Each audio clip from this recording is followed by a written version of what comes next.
일봉은 난이도가 조금 있어요. 페이크 무빙이 워낙 많기 때문에 예전에는 4시간 뭐 1시간 봉리까지만 페이크 무빙이 있었다면 이제는 일봉까지도 페이크 무빙이 많기 때문에 캔들의 신뢰성이 조금 많이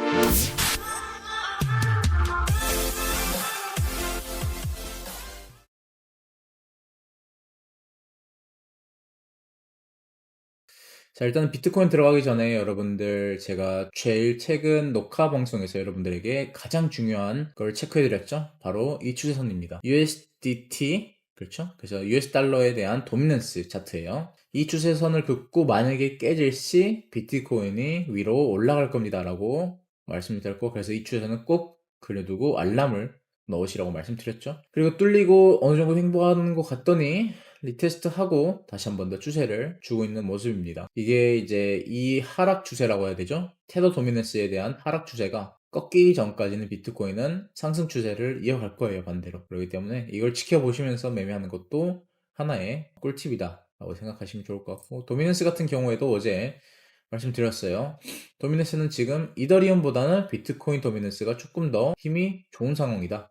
그래서 저 같은 경우에는 비트코인을 불타려고 아래 매물대 물량을 좀 많이 실어뒀는데 아쉽게도 안 걸렸고 지금 올라가고 있는 모습이죠. 그럼 비트코인은 어떻게 보았느냐? 자, 저 같은 경우에는 비트코인 매매는 어떻게 했냐면 이때쯤 관점을 나갔을 거예요. 이때쯤 올라가기 전에 만약에 한 파동 더 올라간다면 이 웨지 추세선과 과거에 저항이 나왔던 오더블럭 구간에서 저항이 나올 것이다. 이것도 오늘 굉장히 좋은 꿀팁인데 알려드릴게요. 왜 피보나치를 미리 찍었느냐? 이걸 미리 어떻게 여기로 찍을 수 있었고, 이거를 확률상 좀 높게 본 근거가 있었는데, 그거는 여러분들도 나중에 써먹을 수 있는 건데, 여기였죠? 미리 찍었어요, 이렇게. 이 매물대를 보고 찍은 것보다는 이 가격을 피보나치를 이렇게 쭉 이렇게 움직이다 보면 우리는 이 가운데 가격도 움직이는 걸 볼 수가 있죠. 그리고 내가 원하는 자리에 피보나치가 맞는 경우가 있어요.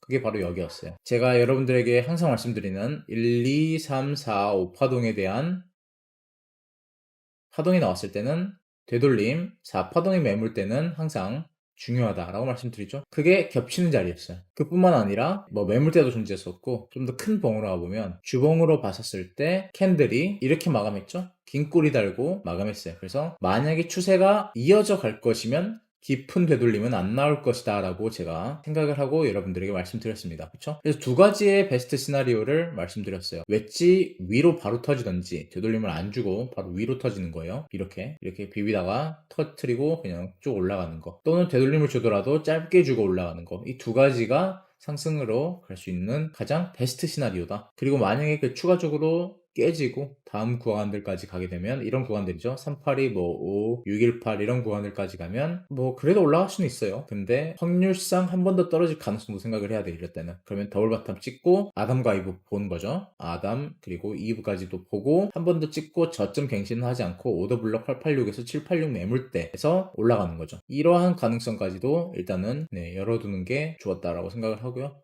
지금 보시면 일단 큰 봉 위주로 매매를 하시는 게 가장 좋아요. 저 같은 경우에는 월봉과 주봉 위주로 스윙 관점을 세우면서 현물 매매 계획을 계속 짜고 있는 상황이라서 항상 큰 봉 위주로 매매를 하시는 걸 추천드립니다. 일봉까지도 보시면 좋긴 한데, 일봉은 난이도가 조금 있어요. 페이크 무빙이 워낙 많기 때문에 예전에는 4시간 뭐 1시간 봉리까지만 페이크 무빙이 있었다면 이제는 일봉까지도 페이크 무빙이 많기 때문에 캔들의 신뢰성이 조금 많이 떨어진 상황이에요. 예시로 이러한 캔들 이후에 다시 내리는 경우도 있었죠. 그렇기 때문에 웬만해선 더 큰 봉응 위주로 이제 보시면서 매매를 하시면 좋을 것 같고, 이 외에는 이제 저는 리플을 매매했고요. 지금 리플 수면 타점이 여기였어요. 여기는 너무 쉬운 자리라 여러분들도 다 볼 수 있는 자리라, 그렇죠? 너무 과거에 지지저항이 계속 꾸준히 일어났던 구간이었기 때문에 여기서 수면으로 걸고 지금 여기 정확히 들어가 있는 상황이에요. 그냥 매물대 하나 보고 들어간 거라 이거는. 손절을 여기에 걸고 좀 깊게 들어갔어요. 이거는 마지막 이더리움 같은 경우에는 이제 살짝 이 추세선이 고점 높이면서 올라가길래 이거 하나의 디스조인트가 나오거나 확장 값으로 주고 올라가겠구나 라고 생각을 했는데, 이런 식으로 그건 아니었고 짧게 헌팅한 다음에 그냥 매물대 찍고 올라온 거라고 봐야 될 것 같아요. 그래서 지금 같은 경우에는 추세는 비트코인이 가져갈 것 같고, 이 추세를 꺾으면 만약에 비트코인 장에 한 번 더 올 것 같네요. 근데 최근 뭐 뉴스들 보니까 많은 거래들이 비트코인을 슬슬 익절하기 시작했더라고요, 이 구간에서. 뭐 여기가 보면 그래도 저점은 아니고 고점 구간이잖아요. 그래서 슬슬 익절을 가져가면서 메이저 알트에 조금씩 시드를 투입을 하면서 자금을 옮기고 있더라고요. 그래서 그 상황을 보면 우리는 비트를 매매하되 조금씩 현물이 올라갈 것도 대기를 하면서 매매를 하면 좋을 것 같다라는 게 제 의견이고요. 일단은 그리고 중요한 것은 제가 봤던 저항 매물대가 깨졌습니다. 그쵸? 이 저항 매물대가 깨졌어요. 그 뜻은 추가적으로 하방으로 갈 수 있는 시나리오가 깨졌을 가능성이 굉장히 높다는 거예요. 확률적으로 굉장히 줄어들었다 이거죠. 만약에 이게 헤드앤숄더 패턴이 나왔고 추가적으로 내려갈 거였으면 이 추세선을 깨더라도 빠르게 다시 내려왔어야 돼요. 그래서 오른쪽 숄더를 깨면 안 되는 게 원래는 가능성이 굉장히 높은데 예시로 들어 뭐 이런 구간도 비슷하죠. 이것도 뭐 본다면 이런 식으로 볼 수가 있겠죠. 하지만 리테스트를 하고 내렸죠. 그래서 올리더라도 빠르게 내리는 경향이 있습니다. 그래서 이거에 대한 도배값을 정확히 주고 반등을 하는. 그래서 이러한 패턴들은 고점 근처에서는 많이 나왔다는 거. 조정 이후에. 그쵸? 여기도 비스무리하게 나온 것 같고 이제 대표적으로 여기가 있었죠. 그쵸? 나오고 뚫고 빠르게 내리는. 그래서 올리더라도 이 오른쪽 숄더에 고점을 뚫지는 못하는 그러한 이제 프랙탈이 나와야지만 추가적인 패턴 방향을 따라갈 수 있는 건데, 일단 지금 같은 경우에는 그 패턴이 어느 정도 깨졌다라고 생각을 할 수가 있겠죠. 여기는 이렇게 봤었나?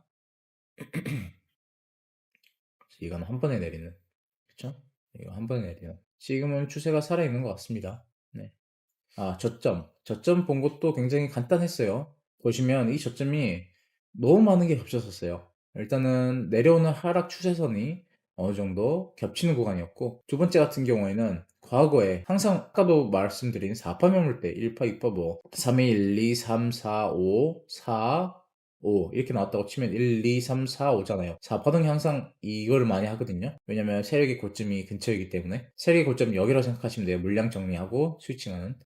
단기적으로 그렇다 치면 어쨌든 여기가 매물대가 되는 거예요. 그래서 여기가 중요한 구간이었으면 또 확장 피보나치가 제 기억으로는 겹쳤던 걸로 기억해요. 두 배 값이었나? 여기가 어떤 피보나치였는지. 아이고. 두배값 매물 때부터 쭉 겹쳤죠, 여기 아래로. 그래서 어쨌든 한 두세 개 더 피보나치가 겹쳤었는데, 이거는 소파동의 이제 추세 기반이랑 그런 거 봤었고, 가장 중요한 건 매물대. 그래서 사파 매물대를 보시는 게 굉장히 중요합니다. 그래서 이거를 보시면 되게 쉬웠어요. 이 매물대에서는 어느 정도 반등할 것 같다. 그래서 스윙 타점이죠, 여기가. 하나 유일하게 이제 걱정됐던 게 일봉이었는데, 일봉이 너무 푸른봉으로 마감되어서, 하지만 시간봉에서 장악이 나왔었어요. 4시간봉에서. 그렇기 때문에 들어갈 수 있었고, 저 같은 경우에는 비중은 이제 현물을 조금 더 다시 늘리고 있는 상황인데, 그래도 비트코인, 이더리움을 좀 많이 이제는 예전보다 오히려 더 매집을 하고 있어요. 원래는 현물 위주로만 그냥 들고 가려 했는데 안 되겠더라고요. 그래서 비트코인 조금 담았고, 이더리움을 이제 비중을 조금 더 높였고, 그 다음에 이제 현물 같은 경우에는 추가 매집은 안 했고 그냥 그대로 들고 있습니다. 네, 추가 매집은 딱히 안 할 것 같아요. 워낙 오랫동안 매집을 했기 때문에.